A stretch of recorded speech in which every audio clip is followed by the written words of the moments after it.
Have you ever seen those clean, professional-looking buttons on WordPress sites? The kind that make visitors actually want to click? Well, here's the secret. You can create the exact same thing without touching a single line of code.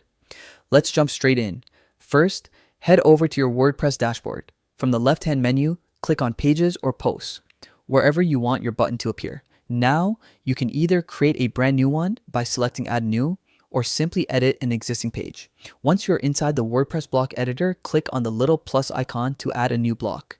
In the search bar, type shortcode and select the shortcode block. Now, this is where the magic happens.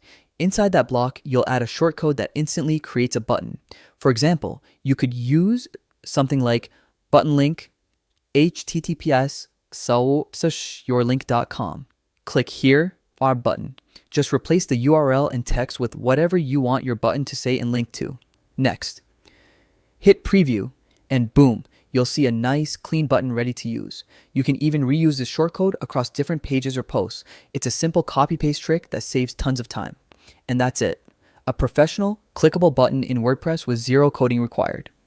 If you found this tutorial helpful, make sure to share it with someone who struggles with WordPress design. And start turning your pages into real conversion machines.